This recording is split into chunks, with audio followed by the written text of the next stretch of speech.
This is the CBS Evening News. Dan Rather reporting. Good evening. The Palestine Liberation Organization's parliament ended its meeting in Algiers today, but not before making a symbolic declaration that could nevertheless alter the reality of the conflict between Israel and the Palestinians. Tom Fenton in Algiers has our first report. 40 years of pent-up emotion released by a single declaration, an independent Palestinian state with Jerusalem as its capital. After endless years of being dogged by UN resolutions dictating their future, Palestinians are now bubbling with confidence. No force on earth can deprive my people of the right to statehood.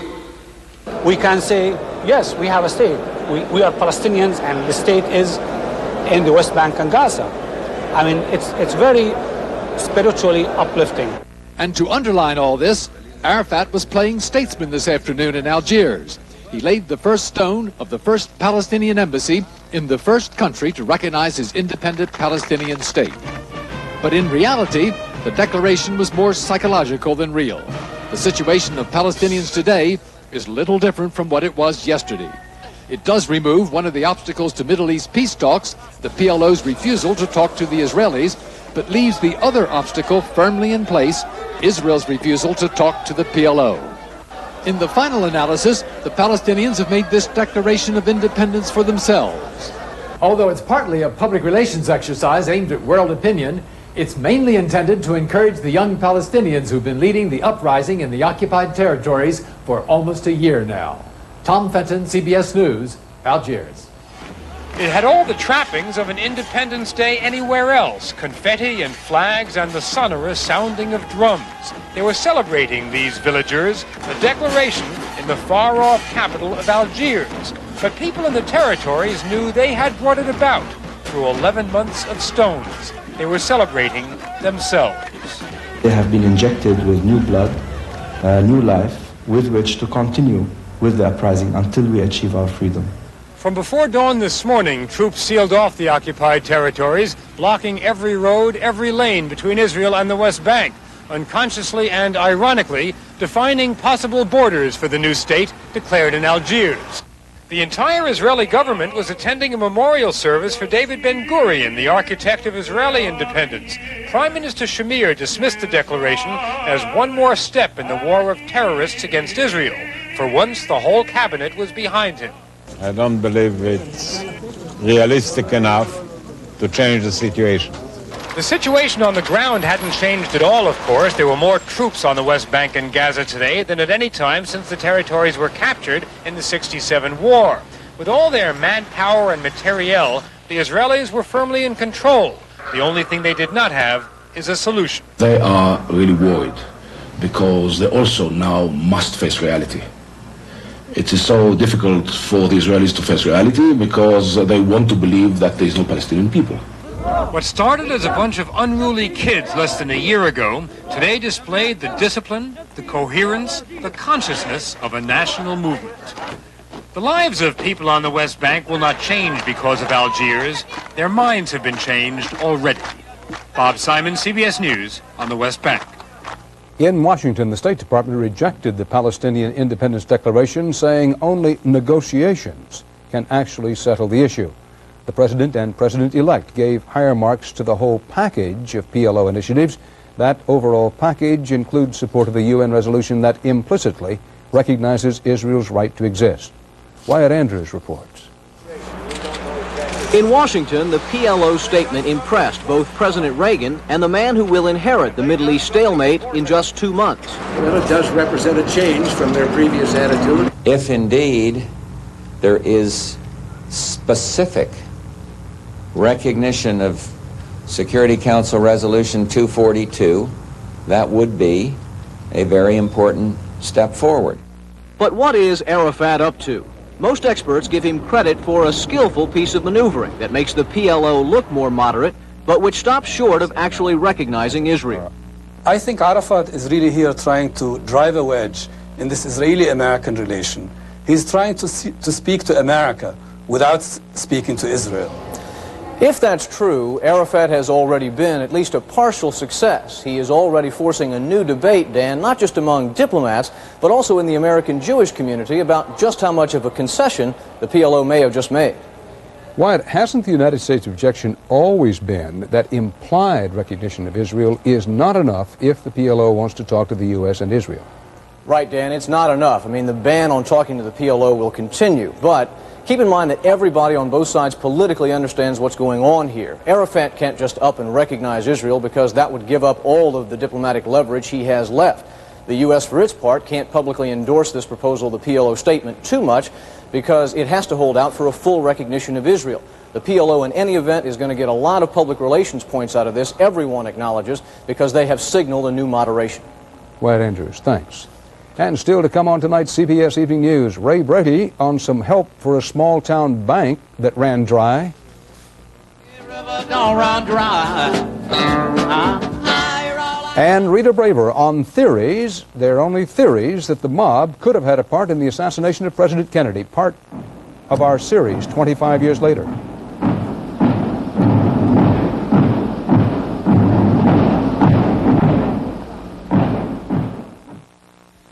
I carry keys, I carry lipstick, I carry Metaprin, because you never know what you might need. Hey, Metaprin. Oh, I had this real bad backache, and I asked the doctor. He said take Metaprin. Well, I don't like taking pain relievers, but sometimes you need them, and the Metaprin works best for me. Metaprin's made for tough pain because it's made with ibuprofen, the same medicine as in Motrin, and nothing's proven faster. It really helps my arthritis. If I get a headache, it's Metaprin for me. I bet they could use some Metaprin. When the pain gets tough, get Metaprin. You've just been caught knocking off the Kellogg's Cracklin' Oat Bran. What's the most intelligent way to respond? Did you eat all the Cracklin' Oat Bran? Define the word eat. Did you eat all the Cracklin' Oat Bran? Yeah.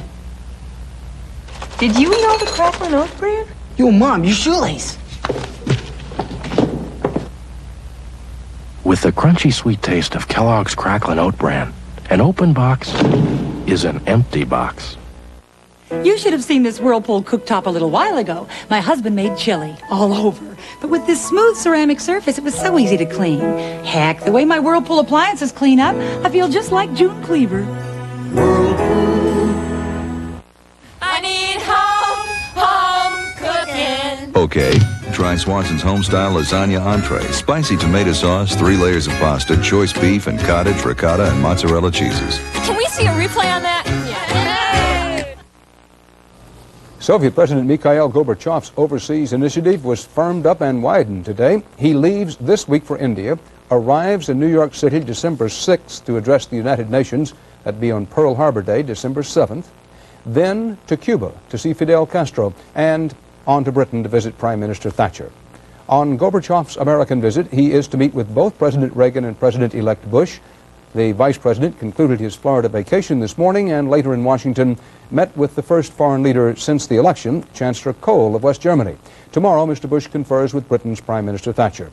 The President-elect made a not unexpected appointment today, and Deborah Potter reports on that.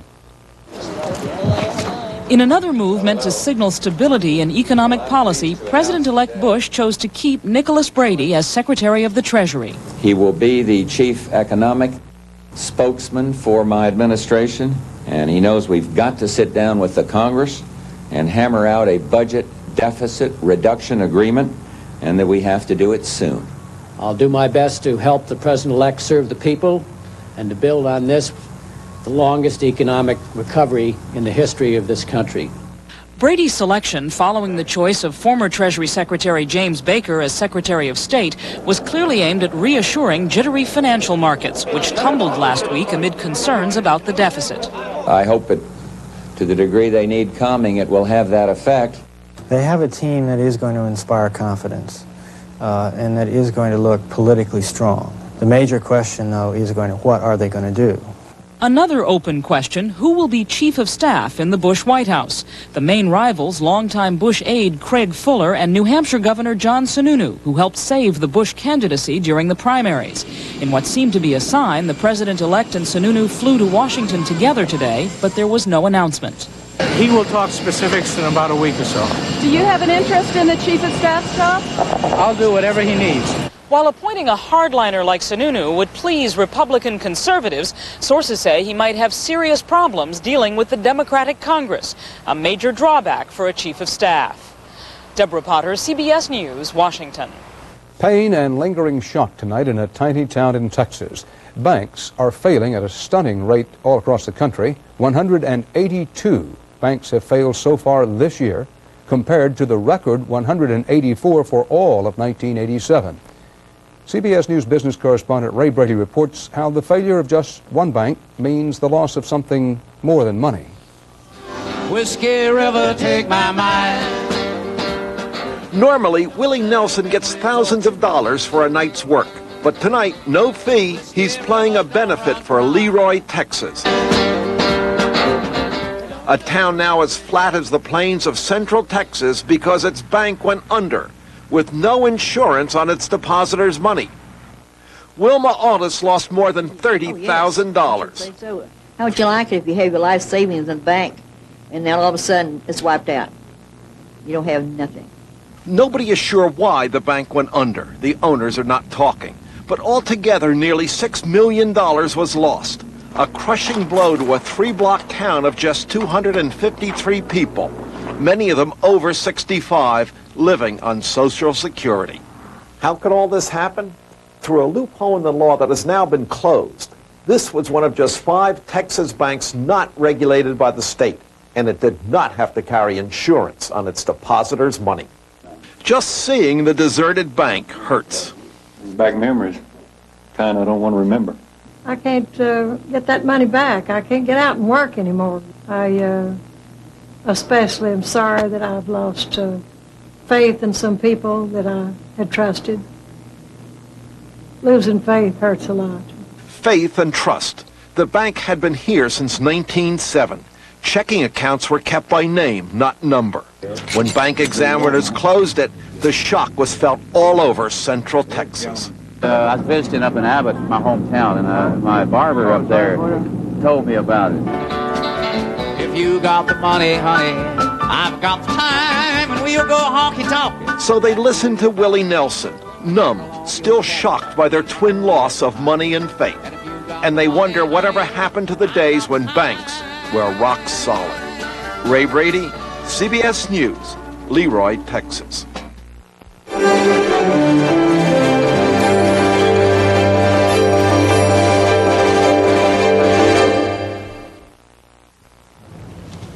Can I help you? Yes, I'm looking for a special wine. What's the occasion? Well, I have this blind date. Let me show you something I like. Gallo Blush Chablis. It's just waiting to be discovered. Hi, I'm Jerry's friend, and you're the wine lady. You're Jerry's friend? Yeah. Come on in.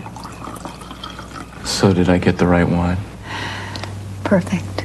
Gallo Blush Chablis. A most unexpected discovery. If you thought you had to give up comfort to get a close shave, Norelco says, think again. Their revolutionary shaving system shaves skin close in a way that's incredibly comfortable. As the hair enters the chamber, the patented lift and cut system lifts each hair and holds it a split second before a blade cuts it, so it's possible to shave skin close without the blades even touching the skin. The lift and cut shaving system from Norelco. We made close comfortable. Anywhere in the world you can dial direct, you can dial with MCI for up to 22% less than AT&T. At MCI, we don't just promise you the world, we give it to you for less. Until you call, you'll never know how much better a long-distance company can be. With arthritis, there's pain. And there's pain. For relief, there's aspirin. And there's aspirin. Anacin. Anacin's aspirin formula has more medicine than regular aspirin. That's not relief. That's relief. Anacin. Negotiators in Geneva today reached a U.S.-mediated peace agreement for southern Africa. Pending likely approval by their governments, Cuban, Angolan, and South African envoys agreed to Cuban military withdrawal from Angola in return for Namibia's peace, independence. However, no actual timetable has been announced. February 1st is the reported possible starting date. In Pakistan, the moment long awaited by opposition leader Benazir Bhutto has arrived, a reasonably fair democratic election and a reasonable chance for victory. Anthony Mason is in Karachi. For 11 years, she has shaken her fist at Pakistan's military regime and demanded democracy. Tomorrow, Benazir Bhutto will finally get her election. Victory would be the ultimate political revenge for the daughter of Pakistan's last elected prime minister, who was ousted, then executed in General Zia's coup. The U.S. government, which strongly backed Zia, is watching these elections closely. Pakistan's borders with Iran and Afghanistan make it the most important U.S. ally in the region. Bhutto once threatened retribution against her father's enemies, though lately she's toned down her attacks. And her objective, if she should become the prime minister of this country, will certainly have to be stability and getting the country moving again rather than tearing it apart.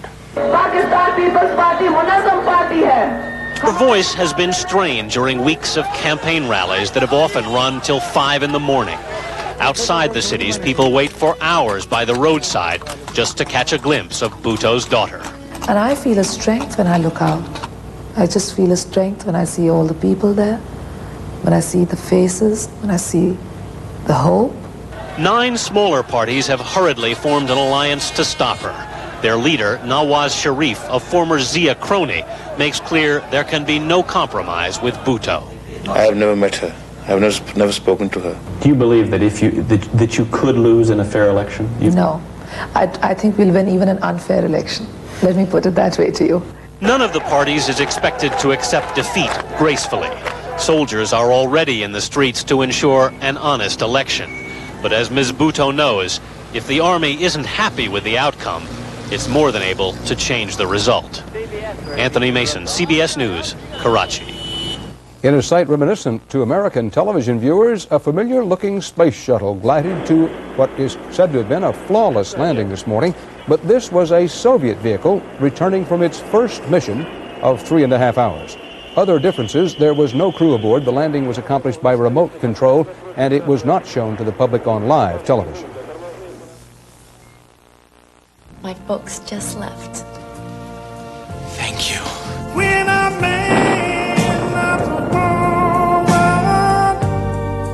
The Subaru Justy gets you anywhere you want to go, less expensively than any other four-wheel drive car.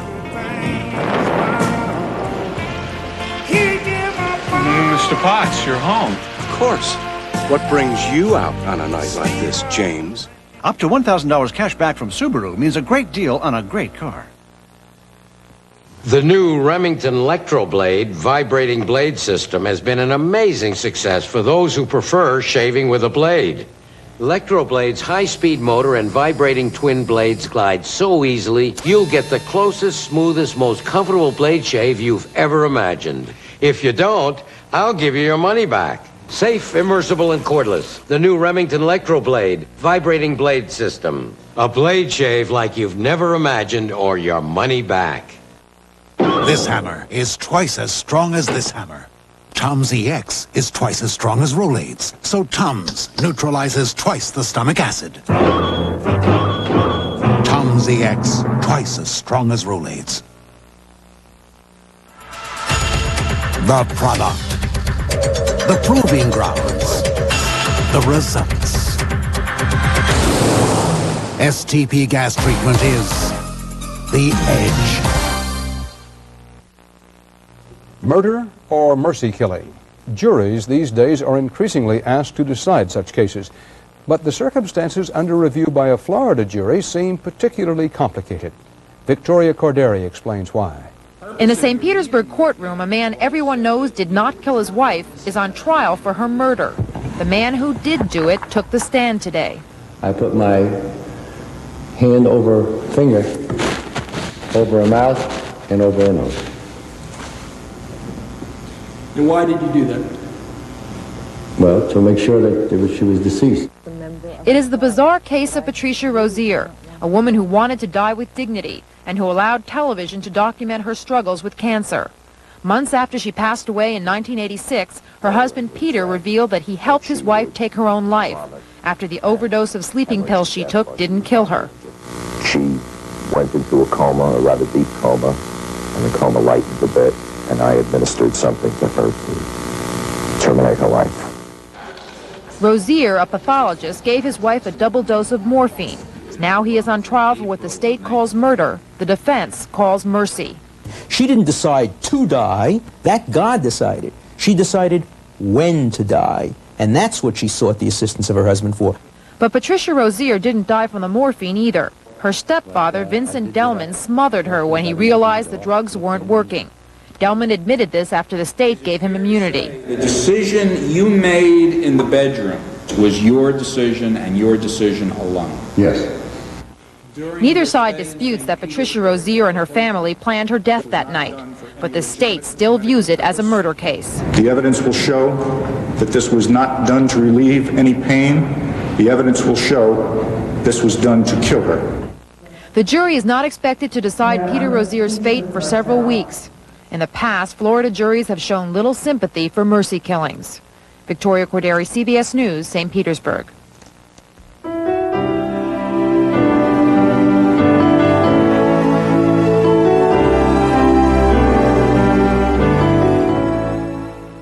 Shoot some slices, salad shooter. Shoot some shreds, salad shooter. Shoot some salad, shoot it fast, shoot it pretty, pretty salad shooter. Presto Salad Shooter, slicer, shredder. Easier than a food processor. Just point and shoot slices right onto a salad. Shoot shreds right onto a pizza. Top a dessert, go a little nutty. Clean up with a wipe and a rinse, small enough to store anywhere. Shoot some salad, shoot it fast, shoot it pretty, pretty salad shooter. From Presto. The truth is, heart specialists concerned about aspirin irritation recommend Ecotrin over Bayer to help prevent second heart attack. Consult your doctor about the only brand of aspirin that's safety coded to protect your stomach. That's Ecotrin, and that's the truth. A little exercise never hurts, and neither does eating right, especially when it's Sunsweet pitted prunes with yogurt. Rounder, plumper Sunsweet. So good tasting, and so good for you. No one knows I just got dentures, and I don't want anything to blow it. Fixodent and forget it. Fixodent helps fix loose spots for a strong hold that lasts longer than any leading cream. Use Fixodent and forget it. Looking for whole wheat total? Or shredded wheat. You'll need 12 boxes to equal the vitamin and mineral nutrition in just one box of Total. No other cereal has more. I think I'll have Total, sweetheart. Total. If it's whole wheat Total, it's Total Nutrition. In the 25 years since the assassination of President John Kennedy, theories of conspiracy have come and gone. Some stay. One that's endured theorizes that the mob somehow may have been behind the shooting. Rita Braver reports tonight on that theory and the evidence as we continue our series, 25 Years. 3 shots were fired at President Kennedy has been assassinated. Oswald has been shot.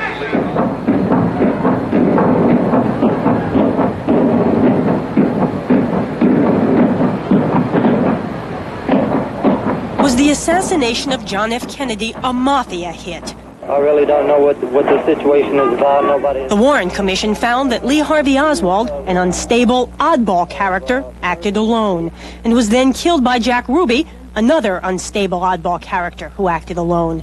But studying evidence unearthed later, the House Assassinations Committee and other scholars have found new relationships linking both Ruby and Oswald to organized crime. What we did that the Warren Commission didn't do is explore possible associations between Lee Harvey Oswald and Jack Ruby. Not directly, but through secondary people. The mob links begin here in New Orleans, where Lee Harvey Oswald spent much of his youth living with his uncle, Dutz Moret, who operated right here on this French Quarter block as a bookmaker in the gambling network run by the boss of the New Orleans mob, Carlos Marcello. Marcello was a key target of Attorney General Robert Kennedy's anti-mafia crusade. Kennedy even had him temporarily deported to Guatemala. They just grabbed the guy. He couldn't call his wife. As he said, I couldn't even get a toothbrush or a little cash, a change of clothes. It was very well known in southern Louisiana that Carlos Marcello had sworn to eventually get the Kennedys.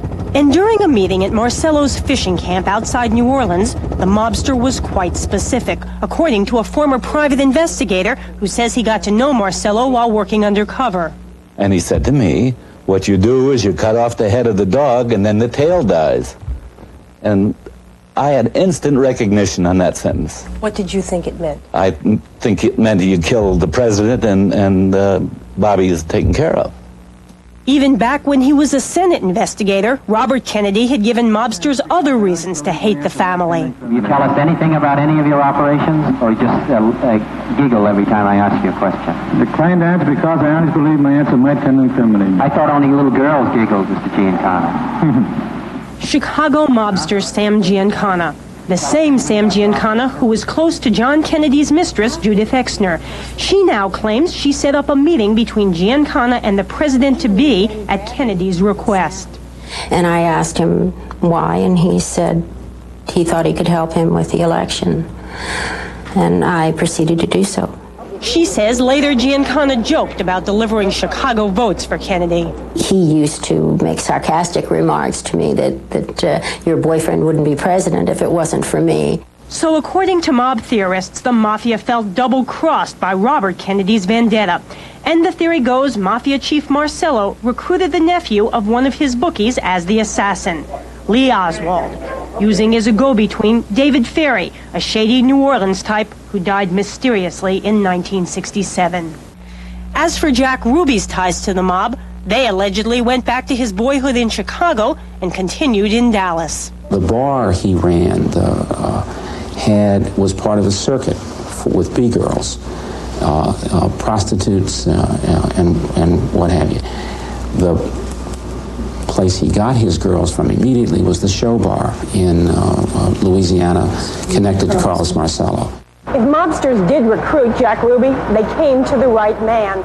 He was a well-known cop buff with many friends on the Dallas police force. And he had no trouble gaining access to this police department garage and moving in close enough to fire the shot that killed Lee Harvey Oswald. The world will never know the true facts of what occurred, my motives. But despite those cryptic remarks after his trial, Ruby never claimed he was a hired gun. And others who've studied the evidence totally reject the mob theory. Mafia hitmen are closed-mouthed, unemotional killers who have a long track record of effectively carrying out murder contracts for the mob. Oswald and Ruby are the most unlikely mafia hitmen that anyone could possibly imagine. The one man who might know all, Carlos Marcello, is in federal prison on racketeering charges and refused to be interviewed. And even those who support the mob theory admit that there is not enough proof to support a prosecutable case. The U.S. Justice Department recently announced that it will not look further into the assassination unless some new evidence is available. So we may never know whether a plot to kill President Kennedy was hatched in this city. Rita Braver, CBS News, New Orleans. Tomorrow night, David Martin on the assassination, the CIA, and Cuba. For now, that's tonight's CBS Evening News. Dan Rather. See you tomorrow. Good night.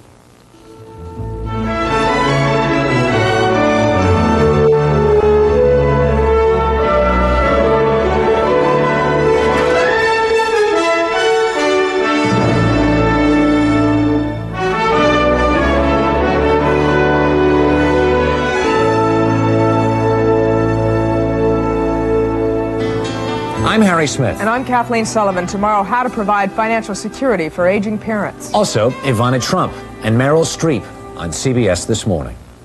This is CBS. Next on Eyewitness News, the mystery of a missing Gallatin football coach is solved. A suspect behind bars charged with murder. We'll have 2 reports. Bells Bend farmers roll into town on tractors protesting the latest landfill proposal. We'll have a live report as council members take up the issue. And country music star Mel Tillis picks through what's left of his charred home in Cheatham County. And the Future First family and a couple of turtles have something in common. Eyewitness News is next. The Toyota Corolla. It costs just 24 cents a day to maintain, making it